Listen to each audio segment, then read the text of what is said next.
going to require a lot of fight. It's going to require that we do a lot of different things. Ready to run. What do you know about this becoming official from DeSantis? Florida Governor Ron DeSantis expected to make it official next week.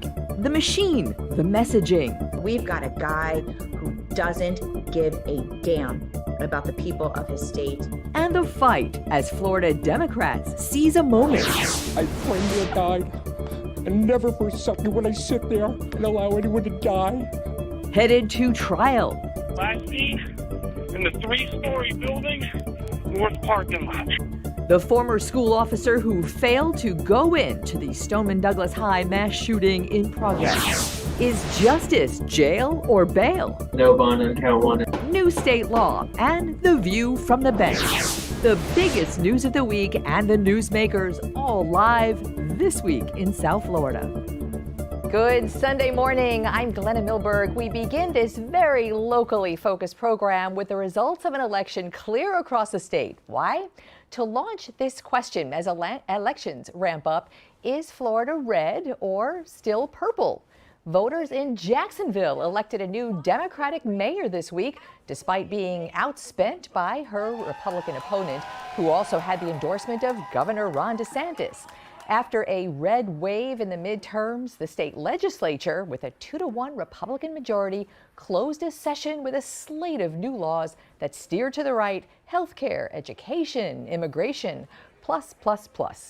This week, Florida Democrat State Chair Nikki Fried notched the win and also a record day of fundraising. And she is live with us this morning to handicap that moment. Nikki Fried, great to have you on the program. It's so great to be back, Lana. Thank you so much. And I think this is your first time as head of the state Democratic Party, so a new hat for you. Yep. Let's start with the win in Jacksonville. A one-off, do you think, or maybe a sign of change? It's definitely not a one-off, and Florida Democrats across the state and across the nation are celebrating the win on Tuesday. So a lot of things happened. You know, first and foremost, we had a fantastic candidate, Donna Deegan, for mayor, and a great slate of candidates for property appraiser and city council members. But what happened is that Democrats really leaned in on this race, both at the local level, the state level, and also the federal level. We coordinated like we've never coordinated on the ground before. People were able to cross over because Donna had an uplifting message, where the Republicans went even further right.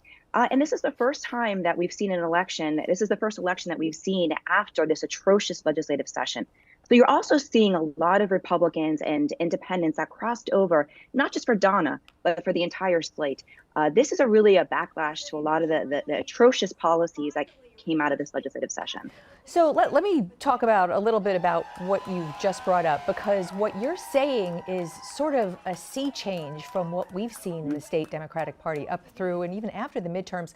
I mean, after this legislative session, you see Republicans really energized for the fight. There is energy, there is a fight, there is fire in the belly. And to your point, Donna Deegan ran a sort of a really nice campaign. We didn't really see it in South Florida, but it's a very nice unifying campaign. Did that speak to NPAs, and do you think that's what the edge was? I do. You know, even when I was talking to Donna, as I spent a lot of time in Jacksonville, I endorsed her even last year, right after the primary. And so what she really did was bring this kind of breath of fresh air to local politics, saying, look, you know, regardless if you're a Democrat, Independent, Republican, the issue is the same across the board. We want to make sure that we've got, you know, safety in our communities and our streets. We want to make sure that we have economic opportunities for everybody, stop the corruption, stop the internal fighting in local government, and people wanted to get back to governing. And even as I, you know, was talking to her in these conversations and leading up to the election, you even saw comments from me and the rest of the Democrats lifting up Donna, talking about all the things that she wants to do for Jacksonville, where you saw the Republicans spent the entire time attacking her, making false premises, false, you know, really having lies about her past. And people were just done with it. They said, look, we trust Donna. She's a fantastic individual, has done a lot for this community, and we're going to reward her by the people crossing over. But like I said, it wasn't just a crossover for Donna. They rewarded Democrats down the ballot, having a historic win, the first ever Black female property appraiser. That didn't just happen. That was because a lot of work, a lot of attention, and local politics We're just tired of the divisiveness. Let's talk about down ballot for a second, because you saw, and as we deconstruct and do a postmortem on what the November elections brought and what this latest session brought, you see that the Republican Party of Florida had a very strategic way of not only an aggressive voter outreach, no doubt, and up those numbers, but also really focused not on the top of the ticket only, and really down ballot as school board races, with a very decided effort to stop candidates in those spots.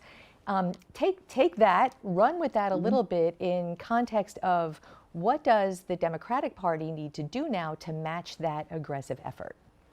You're absolutely correct, Glenna. And this is something that I have actually been saying for quite some years, is that we spend so much time and attention at the top of the tickets, and we don't spend enough time on the bottom of the ticket, the ones at the local level, the school boards, the city and county commission races, even the House and the Senate races. And so Democrats have to get back to what we do best. And that is that the voter engagement, having those one-on-one conversations, going back into our minority communities. We've taken them for granted. Across the board. We took our blue counties for granted. And so what Democrats are going to have to do now is go back to the basics. That's door knocking, that's phone banking, that's making sure everybody is back on the vote by mail list, which unfortunately the Republicans, as of this past year, everybody has to get back on. So if you're listening, please go check your vote by mail. Make sure that you're getting back onto the list. But this is something that was a big wake-up call for Democrats, considering that we left 37 House seats open in 2022 and a whole handful of Senate seats too.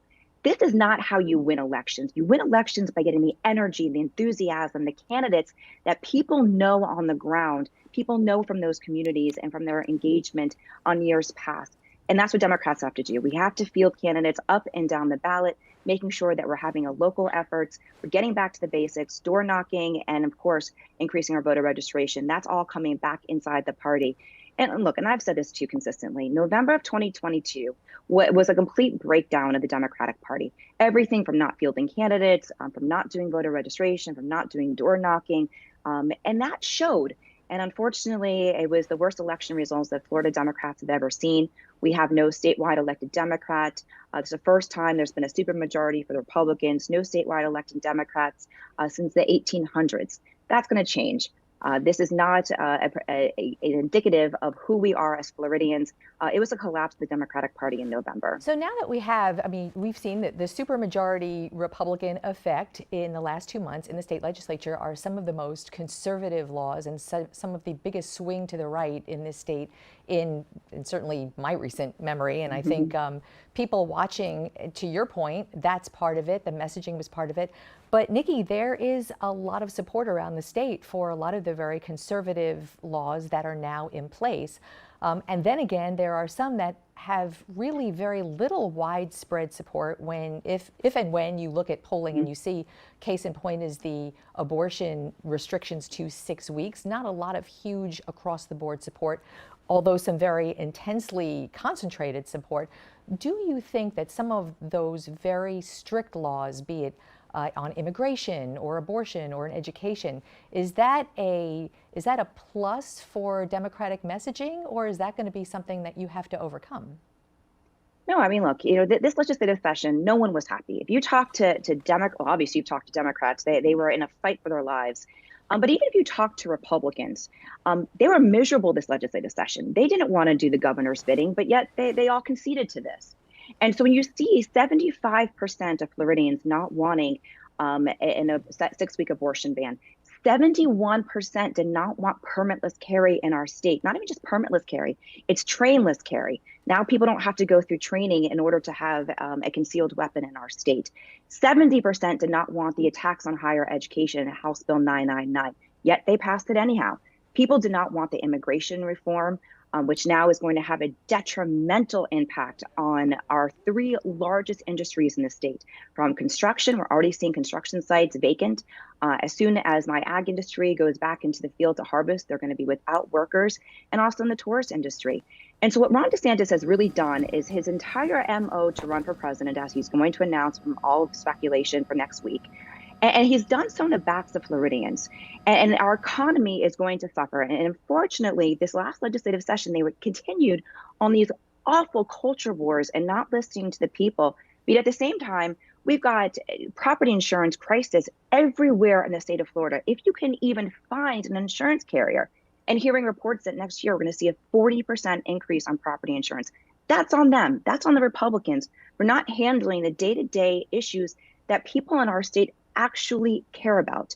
And we believe that in 2024, the Democrats are going to get rewarded for standing up for those types of fundamental issues that the people of our state care about. We have the largest teacher shortage in the nation. People are not staying here in our state to go to higher education, a tax on higher ed.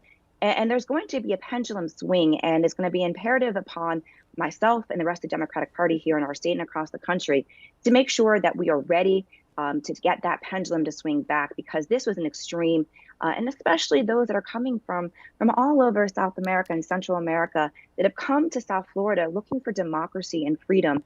And they get here, and you're watching a legislative session where every single day more and more freedoms are being taken away, having elected officials being removed from office. I mean, this was an atrocious year for the people of our state, and we do believe that there's going to be repercussions for it. Well, we will watch Florida Democrats go from defense to offense under your leadership, and I hope you will return often and maybe do a little bit of debate, because there's a whole other side of the story to all the things that you just talked about. Nikki Fried, thanks so much. Thanks for having me this morning. Okay.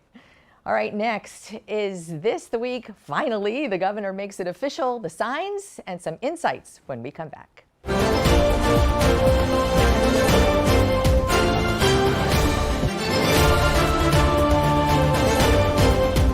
If circumstantial evidence pans out, this is the week Governor Ron DeSantis files paperwork and officially becomes a candidate for President of the United States, with some major donors invited to this hotel on Brickell to do some fundraising for him late in the week. We're thinking Wednesday may be the day the Gov launches his Republican primary campaign after a decisive state re-election and as a force behind some of the most conservative state laws passed in recent history we've been talking about, and also in the crosshairs of former President Donald Trump. Covering both for years is one of Florida's most insightful reporters. Marc Caputo is now national political reporter at The Messenger, a brand new nationwide publication. Marc, welcome back to This Week in South Florida. We've missed you. How are you? Okay, your audio is kind of weird, so let's tweak the microphone a little bit because I know you got a lot to say. I don't know if we can do anything about that. Okay, sounding better already. Well, welcome all right, to great. live Well, television. we will blame Comcast for this. So. All right, so let's start here. The signs are all there. Is there any reason to think that the governor will not finally file this week? He's going to file this week. He essentially has to. So on Wednesday, he's assembling donors to come to the Four Seasons. He'll probably either go there or chime in a remote message and probably make some sort of kind of soft launch announcement. On Thursday, they're going to have breakfast, get a political briefing, and then those donors and fundraisers are going to hit the phones raising money for the campaign. In order to raise money for the campaign, you actually have to have a campaign. You need a campaign account. And so that's why it's going to happen before then. So we're thinking maybe Tuesday. By Tuesday, you'll see an actual official filing. Wednesday, you'll see kind of some sort of official announcement from DeSantis, and then Thursday, it'll become quite clear that's official because they'll have an account. Incidentally, DeSantis has probably been, or has been, an official candidate since May 15th, since last Monday, because that's when his campaign officially moved into an office. And under federal law, if you spend more than $5,000 to further a candidacy, you have 15 days to officially file the paperwork for your candidacy, but you become a candidate at that moment. And so there you go. Right. And so everybody has been, to me, this is such a genius because everybody has been talking about it. He's been dominating the airwaves. Will he win? When will he? We're carrying the message, the collective media, carrying the message that he needs carried anyways. That's, it's pretty smart on, I guess, his campaign's part to wait. Well, yeah. I mean, considering they've allowed the message to be totally dominated by Donald Trump up until this point, sure, I'm not sure that balances it out. If you look at what's happened in all of the surveys in the early states and nationwide, it's been pretty bad for Ron DeSantis. Donald Trump has opened up quite a lead over him. It's early, but this is the time of a campaign where the mettle of a campaign is really tested and where campaigns can kind of be won or lost early on and not later on. But so let's these talk. are polls. Let's see how people vote. Of course. So let's talk early on, because I guess the question now becomes, will he play in Peoria, and not Peoria, but the first caucus, the first primary states. He was in Iowa, the first caucus. He's in New Hampshire, first primary state. It looks like that's kind of where his focus is going to be, right up front. Does that jive with what you're seeing? Right. I did a story about that, about his kind of Iowa field of dreams. Is he and basically everyone else who is in or is going to get into the Republican primary for president realizes that Donald Trump is in such a strong position that in order to win, they need to stop him from gaining momentum, stop Donald Trump from getting momentum in Iowa. The only candidate right now who appears to have the organization, the money, and the poll numbers to do that is Ron DeSantis. So he's going to put a lot of chips into Iowa and then in New Hampshire. Kind of a classic strategy. For a while, though, people were saying, he might take this unorthodox path. But the reality is presidential campaigns are a number of elections, a series of four in the four early states. And if you wind up losing the first two states, especially in the Republican primary, we haven't seen it since 1976, you will not become the nominee. So we'll see what happens. That's going to start in January. So what do you think about not only the messaging, but the actual effects of the last legislative session? I mean, it has been national news. There's really no one engaged in national politics that does not know the powerhouse that Ron DeSantis has been in the legislative session, and all the conservative and swing to the right things that have come out of there, be it the abortion bill and education and immigration, and even the fight now with Disney. I mean, that is hugely energizing for a conservative base. But how do you think that will play nationally? Well, a Republican primary, quite well. He's firmly, Ron DeSantis is firmly in line with where Republicans are. The question is do they like him more than Donald Trump for president? Right now, the answer to that question is no. But this is what campaigns are for. He has to make the case. DeSantis is still a governor. He's not really, in the minds of many, an official presidential candidate. Once any excuse goes away, he's not a candidate yet, wait until he's a candidate, you'll see. Well, we'll see. And that's going to start Wednesday or Thursday. And from that point on, the rubber's really going to hit the road. What do you think about this fight with Disney in the context of the business community watching? I mean, the governor's office this week, as soon as the plug was pulled on the billion-dollar project at Lake Nona, 2,000 jobs or so. I mean, that was a real, we took it as, here's the other shot across the bow. But the governor's office right away came out and said, hey, Disney was cutting back anyway. Why would you think this has anything to do with the governor? But how do you think this fight with Florida's biggest employer plays with the larger corporate community? Not so well, but at the same time, DeSantis has been making the case, hey, we did this, even though he's kind of admitting it's retaliation, he's denying it is, that the state did this and took away this special benefit, this taxing district, because Disney was essentially using the tax benefits of that and then engaging in political speech. It's a difficult argument to make. But at the same time, we've heard a lot of tough talk from corporate America about we don't like this from Republicans, and then they sort of roll over and finance Republicans. A great example of that is what happened on January 6th of 2021. There's a pro-Trump mob had sacked the Capitol. For the first time, the Capitol had been sacked since the War of 1812. And corporate America said, we're not going to finance these Republicans who voted to overturn the election results. And then they did. So the degree to which you can believe how firmly they're going to stand on principle when Republicans are carrying more of their agenda, we're going to see. Up is down and down is up, and here we go again. I know you don't like Zoom, and I promise next time you're with us, it will be live right here at the table, because I hope you're with us a lot this election year, and I always value being with you for a few minutes. Thanks, Great. Marc. I'll see you then. Okay, bye. All right, the Parkland School Resource Officer who never went in, Scott Peterson, he heads to trial this week, and we have a preview. Stay tuned.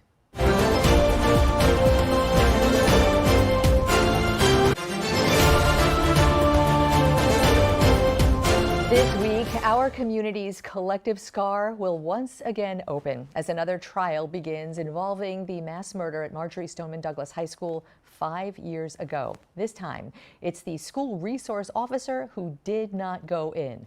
Scott Peterson is criminally charged with child neglect and negligence.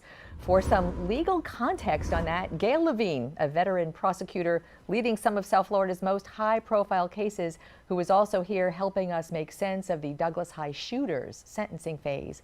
Gail, it's great to have you on the program again. Thanks, Glenna. Nice to be here. So let's go through these charges. 7 child neglect charges with great bodily harm, 3 culpable negligence, and a perjury charge. But I want to start with the child neglect charges because a law enforcement officer, former at this point, but in his capacity as a law enforcement officer, how unusual is a child neglect charge? Well, let me first start by saying the only person that is responsible for these 17 murders and these 17 attempted murders is the person that did it, who is in prison for life.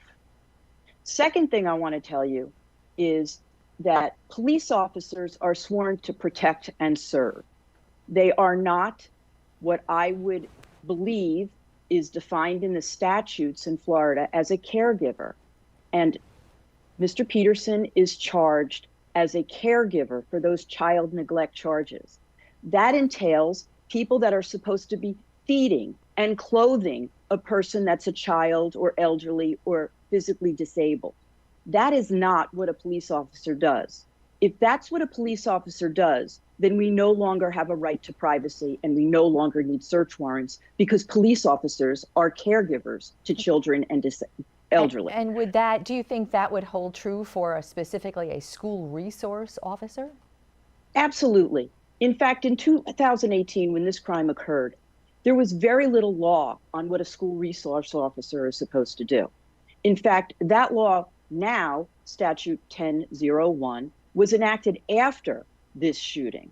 So a school resource officer had very little responsibility in the light of being akin to a SWAT officer. Now, I want you to know that out of every 10 officers that apply for SWAT, maybe only 4 make it, graduate from the program, because it takes a special person with special skills. That's not a school resource officer. Mr. Peterson did have some active shooter training that he received in 2016. It is not the same training that is given after this horrible attack. The training has evolved. What Mr. Peterson was doing what his training told him to do. It's not about bravery. It's not about courage. Police officers act with training. And his training said, what's the intelligence that I'm receiving? And he says the intelligence he's receiving, which is backed up by the Broward Sheriff's Department radio transmissions, that he doesn't know where the shooter is because there's echoing. A teacher not far from him said she thinks the shooting's coming from a neighboring Walmart. He doesn't have the intelligence to go in, to know where he's supposed to go. And in the end, he's got a knife in a gunfight. He's got a pistol with an AR-15. He's without backup. So those jurors are going to see, I don't know what you're able to see as we talk, but we were just showing video of the surveillance tape from the school and what he was doing. And Scott Peterson says he was on the radio, he was calling a code red. To your point, some of his training probably mandated just that. So the jurors are going to see this video. They're going to hear his testimony about why he did not go in. You mentioned that he said he didn't know where the shots were coming from, although some in the radio transmissions he does mention the 1200 building. What specifically do you think will resonate most when the jurors start to hear this story? Jurors who will be picked this week, presumably to be fair, though they may know so much about what transpired that day.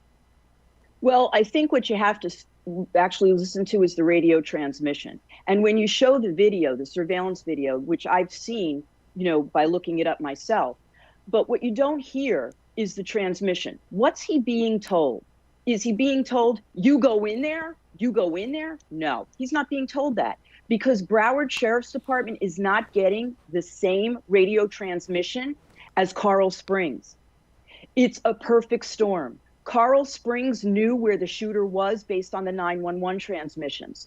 The 911 transmissions were going to Coral Springs. They were not connected to BSO. BSO was forming a perimeter, as they're trained to do, just like you saw in the Nashville shooting. You saw that lives were lost, yes, but the police didn't act and just run in. They set up. And unfortunately, they didn't know where to set up, Broward Sheriff. That's why Coral Springs comes in and does the right thing. They had the intelligence. And the jury's going to hear this isn't the fault of Scott Peterson. This is the fault of poor radio transmission, communications that connect, that's since been changed, and also training. How do you have one school resource officer, in effect, one SWAT officer for 3,000 students? So many levels of what went wrong that we have found out since that. Why is that the charges include 3 charges of culpable negligence and 1 of perjury? Why is Scott Peterson charged with perjury? Scott Peterson testified that he didn't know where the shots were coming from. And the perjury charge, I believe, stems from them being able to say he did. It's a matter of perception, and perception does not equal a lie. I think that's a charge that will fall as well. And what role will the 1200 building play? That building is being preserved still as evidence, as a criminal crime scene for this trial. What role does that play here? Well, I think the role actually helps the defense, because as we all saw, if we watched some of those videos, those horrific videos over the summer during the sentencing phase, the echoing sound, if you put yourself into that situation, even inside, the echo is very difficult to determine where the shooter is and where he is coming from. So I think that is great that they've kept that, because I think people have to not Monday morning quarterback Mr. Peterson. What they have to do is put themselves in the place of Mr. Peterson at that time with his training. He was trained. He followed the training procedures. If you don't like them, that's why they were changed. But I think it's really, really incumbent upon people that have children in schools to realize that one officer with a pistol does not win a gunfight with an AR-15. Gail Levine, always appreciate your insights, and I know you will be our go-to person as this trial continues. Thanks so much. Look forward to helping. Thank you. Coming up next, jail or bail? A new state law governs where accused criminals go and how.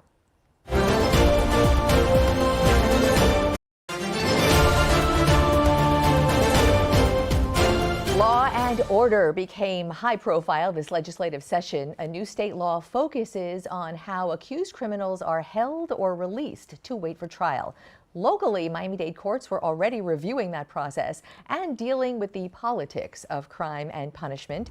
Turns out the new state law and the Miami-Dade project have much in common. Nushin Sayfie is chief judge of Miami-Dade courts, live with us today to take us through those changes. Your Honor, great to see you. Great to see you too. Thank you for having me. Again, so we talked all about this a few months ago when you were in the thick of it. So now that the law is signed, sealed, and delivered, what practically has changed? So, I mean, I think we still have a few months. The law doesn't take effect until January of 2024. So we have a few months to sort of figure out the specifics. But we were happy to see that there were definitely some parts of the law that were putting into effect what exactly we were working on with our plan. So that's, good news, and hopefully it's going to help us deliver what we were planning on delivering all along to the people of Miami-Dade County, which was, an increase in public safety and just better processes. So practically speaking, when we talked a lot about, or the headlines talked a lot about bail reform. And to your point, that was kind of a misnomer, because bail reform frankly scares a lot of people. People who are concerned with safety don't want accused criminals in their neighborhoods, for better or worse. So what has the political rhetoric done to sort of overshadow the practical nature of what we're seeing now? What will happen in that courtroom? So I can't speak exactly to what's going to happen. I can tell you that the reason that I was repeatedly telling you when we spoke last, and certainly other news outlets and the various county commissions, the various city and county commissioners that we spoke to about this, we were not intending to change bail. Bail was not going to change at all. Bail is an avenue for judges to use when they're going to release someone, and that was never going to change. What we were hoping to improve was just pretrial processes overall. And one of the biggest things we were hoping to improve was that we have many, many offenses in Miami-Dade County, and certainly in the state of Florida right now, that don't require a first appearance hearing. So because they are bondable offenses and they're not non-bondable offenses and they are not otherwise held for first appearance, a person can post a bond and get out without seeing a judge. And that's one of the things that we were hoping to rectify, and it's definitely something that was addressed by the bill. So that's one thing that I expect is going to change. Is that a financial component? In other words, if someone is able and has the financial resources to post bond and not even show up, that is not equal justice. Is that valid? So that's the concern for two reasons. One is that it's only focusing on finances, and in fact, you're not even going to see the person to know what their finances are. So the bail, our bond schedule is need blind. It's finance blind. So you've got people who can afford to bond out, and the judge never gets a chance to review the case to see if there's a victim that needs a stay away order, to see if what the person's prior history is, to see if the person has a prior history of failing to appear. And that is one of the things that we were hoping to rectify. And that's one of the things that the assessment that was going to be done, and I believe Corrections is already using that assessment, was going to give the judge a score that included their history of failing to appear, their prior history, and that would all be included in a recommendation to the judge. So that's been at least partially addressed by the new bill, because there are going to be a vast number of offenses that are going to have to see a first appearance judge before they can be released. And then the judge will be able to review those factors and hopefully make a good decision about whether to give bail or some other form of release or to hold the person. I think a lot of people don't realize what a complicated equation a bond or a bail decision is vis-a-vis a history of a criminal or an accused criminal and the actual crime. I want to just ask you about one thing that this bill does among so many. It prohibits a person from being released prior to the first appearance if he or she has been arrested for a particularly violent or heinous crime. Wasn't that the case anyway? Why would a person accused of a violent or heinous crime be able to bond out? So I want to say yes and no. So we have a series of offenses that are either life felonies and that are non-bondable, and they have to see a first appearance judge. We also have a statute in Florida that requires anyone charged with domestic violence, they have to see a first appearance judge. But there are a lot of offenses that I think people would consider violent that don't need to see a first appearance judge. For example, you can commit an aggravated battery with a firearm, and if it's non-domestic, you would be able to bond out today without seeing a first appearance judge. And I think most people would agree that that would be considered, at least if maybe not heinous, but certainly violent, and depending on the circumstances, it could be heinous. So the answer to your question is sort of a yes and no. And that was one of the things that we were trying to address with, really the years-long effort that we've been at trying to make sure that we could improve. Miami's certainly done a great job of keeping the crime rate down, and our hope was to do even better and to make sure that people that are charged with, for example, firearm offenses would see a first appearance judge, which right now today they do not, depending on the nature of what they're arrested for. So my hope is it's going to be better. Is there anything, I remember when we spoke, I feel like our job here in the news is to kind of take politics out of things, because sometimes political messaging really blurs the reality of what's happening. And I feel like some of this occurred as this project in Miami-Dade was going on and the state law was being written. So I'm just going to throw out this question. Is there anything in this state law that makes your job a bit more tougher, politically speaking? No, I think honestly, the state law in the end actually did a lot of what we were intending to do. I said, I don't want to speak, to the politics. I can just say that clearly there was a pretty big misunderstanding for whatever reason in the community about what the multi-agency effort, and I say multi-agency because it was an ongoing effort with the courts, the state attorney, Catherine Fernandez-Rundle, Carlos Martinez, the Dade chiefs of police. And years back, it had started with my predecessor. And it was, county commissioners were involved at that point too. So it's been really a years-long effort, but most recently, we were kicking into high gear. And I think there was just, for whatever reason, a lot of misunderstanding out there, notwithstanding our efforts to try to correct the misunderstanding about what we were trying to do. Or ours. Yeah, and this new law, I think, does do a lot of what we were intending to do. And we're going to continue to do what we always do, which is work within the parameters of the law to do our best to deliver safety and also a fair system to the people of this county. Your Honor, Nushin Sayfie, Chief Judge of Miami-Dade Courts. Great to have you on the program. Great to see you. Thank you so much, Glenna. Great to see you too. Up next, a movie in school, a parent's backlash, and a Florida teacher now facing an uncertain future. She's next.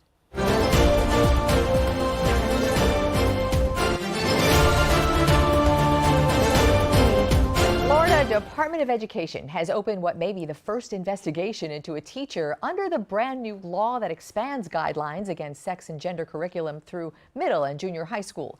The parent who brought the complaint is also a school board member in Hernando County, that's near Tampa, and lashed out at the teacher during this month's board meeting. You showed a movie that wasn't sanctioned school material, thus stripping the innocence of my 10-year-old, not your 10-year-old. I did not give you that right. It's my child. The issue is a PG Disney movie Jenna Barbee played for her fifth graders because of its earth science theme, and one of the characters is perceived to be gay. Ms. Barbee joins us from Hernando County today. Great to have you, Ms. Barbee. Hi, good to be here. So, I guess this new law was signed literally weeks ago that expands the parents' rights components into your grade. It expands it into fifth grade. Did you know about the law? Were you familiar with that? I was not familiar with it at all. So teachers did not, in Hernando County, I suppose, did not get a memo or an alert or here's what the guidelines are, nothing like that? No. No newspaper headlines, no. So you're in this classroom and you show this movie and you have a school board member with a son or daughter, a fifth grader. So what is the district now? I mean, it's a law and this happened. When the DOE is investigating and your district is investigating, take us through what that means practically. What have you experienced in that regard? So it started with just a letter from them. Well, the school member coming to the school and then a letter from them saying that I'm under investigation, although it doesn't even specify what statute, it just says misconduct. So my rebuttal letter was, can you please explain to me further if I need an attorney? What does this look like? And then they've never contacted me besides the letter. I've called them multiple times and I finally got a hold of them the other day. And they basically said that they're just going to collect all this information and then they're going to go talk to the students. So this past week, they came to our school and my students got called out of class one by one so that they could talk to them about, I'm not sure what the questions were, just to ask them, I guess, what the environment's like in my classroom. That's all that I've really gotten so far. So I'm just kind of waiting to see what happens next. Are you working now?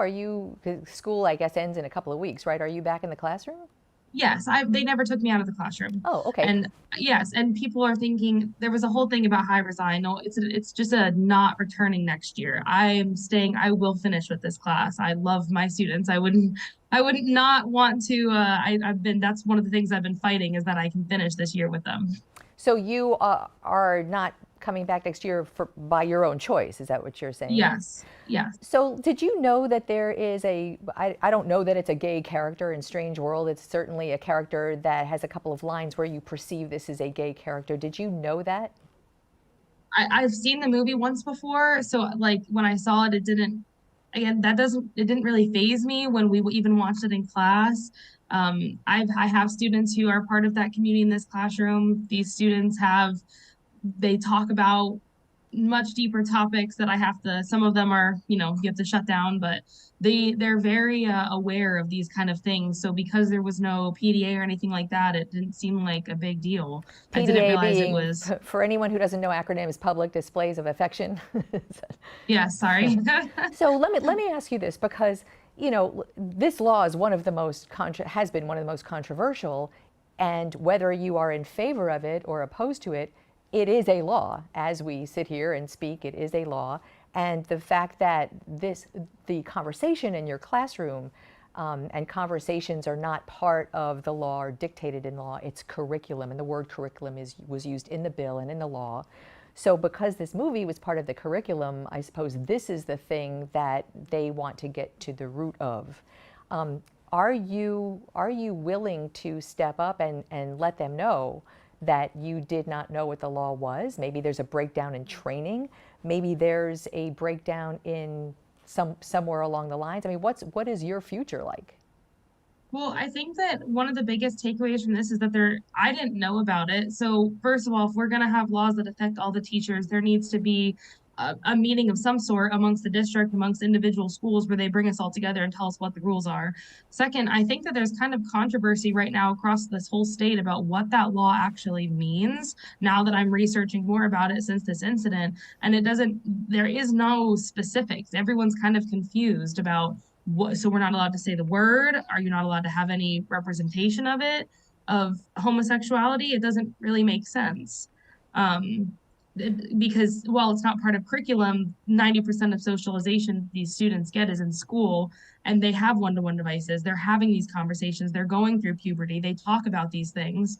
So while I can shut stuff down in my immediate circle, they're still having these conversations outside of my viewpoint when they're at recess and stuff like that. So what does this law mean? Because I don't think any of us really know.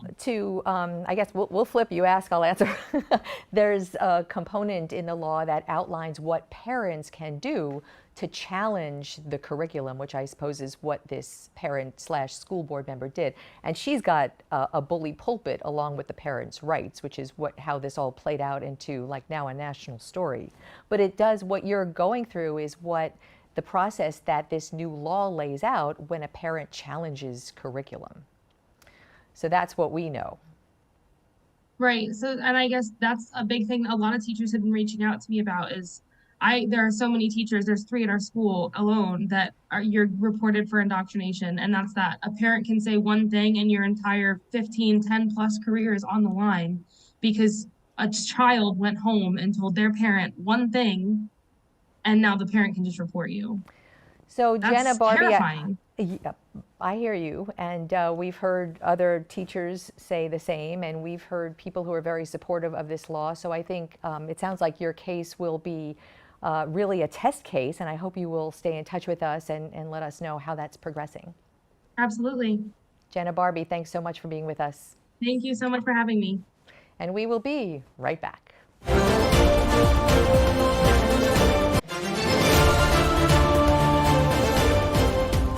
If you just haven't had enough, rewatch today's interviews or listen to the This Week in South Florida podcast. All you have to do is scan this QR code with your phone right there, and it takes you right to the This Week in South Florida section of local10.com. And you are a very big part of this program, so please do connect with us on social media. Very easy to find and follow and connect, reach out at Glenna WPLG. That's on Facebook and Twitter and Instagram. And I know some people are weighing in right now as we speak. So thank you for that. And thank you for spending this hour with us. Keep it right here and definitely keep in touch.